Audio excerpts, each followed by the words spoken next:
Halo semuanya, perkenalkan nama saya Maya Nazifa dengan NIM 250410101 dari Universitas Samudra, Prodi Pendidikan Guru Sekolah Dasar, Fakultas Keguruan dan Ilmu Pendidikan. Nah, pada hari ini saya akan melakukan analisis kasus mengenai rendahnya motivasi belajar yang dialami langsung oleh anak sekolah dasar. Adapun sumber masalah yang saya ambil ini mengikuti jurnal yang ditulis oleh TAS Putri Asuryansyah, R. Purwanti, Universitas Lampung Mangkurat tahun 2023 dengan judul Meningkatkan Motivasi Belajar dan Keterampilan Berpikir Kritis Siswa Menggunakan Model Peta Pintar.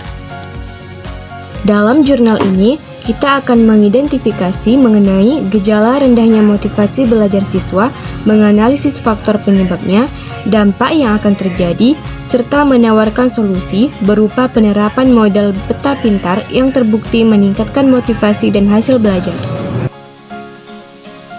Baiklah, sekarang kita akan membahas mengenai gejala yang muncul dari rendahnya motivasi belajar. Adapun gejalanya adalah kurang fokus saat pembelajaran berlangsung. Di dalam jurnal tersebut dikatakan bahwa banyak siswa terlihat mudah terdistraksi ketika guru menjelaskan materi. Mereka tidak mampu mempertahankan perhatian dalam waktu lama, sehingga informasi yang disampaikan sering tidak terserap dengan baik. Selanjutnya, ada pasif dalam diskusi serta jarang bertanya.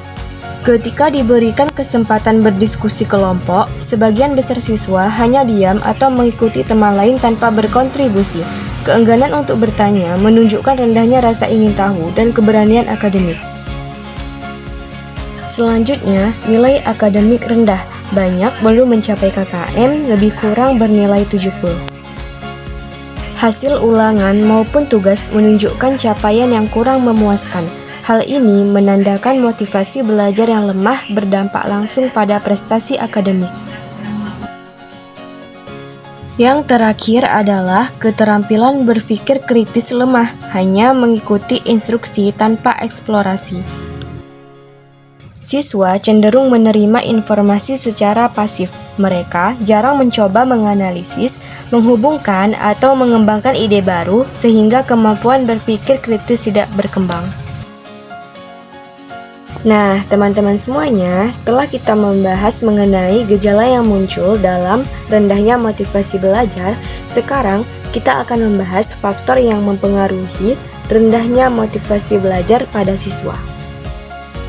Adapun faktor yang mempengaruhi rendahnya motivasi belajar pada siswa adalah sebagai berikut. Yang pertama, ada faktor internal, yaitu meliputi minat belajar rendah, efikasi diri lemah atau merasa tidak mampu, dan kreativitas tidak terasah. Yang kedua, ada faktor eksternal, yaitu meliputi metode guru monoton, kurang variasi, dukungan orang tua terbatas, dan lingkungan belajar kurang kondusif. Selanjutnya, kita akan menganalisis mengenai dampak internal dan eksternal dari rendahnya motivasi belajar. Yang pertama, ada dampak internal, yaitu prestasi akademik menurun, rasa percaya diri melemah, dan kurangnya keterampilan berpikir kritis. Selanjutnya, yang kedua, ada dampak eksternal, yaitu guru kesulitan mencapai target pembelajaran, orang tua merasa terbebani, dan interaksi sosial siswa berkurang. Itulah dampak internal dan eksternal dari rendahnya motivasi belajar pada siswa. Nah, sekarang kita akan membahas mengenai solusi yang diberikan terhadap rendahnya motivasi belajar pada siswa. Di dalam jurnal terdapat 4 solusi yang dapat diberikan terhadap masalah ini. Yang pertama, model peta pintar, kombinasi dari problem-based learning, eksperimen, dan team games turnamen.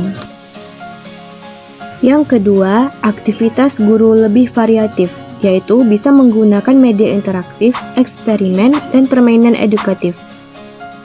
Yang ketiga, peningkatan motivasi belajar. Siswa lebih aktif, antusias, dan hasil belajar meningkat 76% mencapai KKM.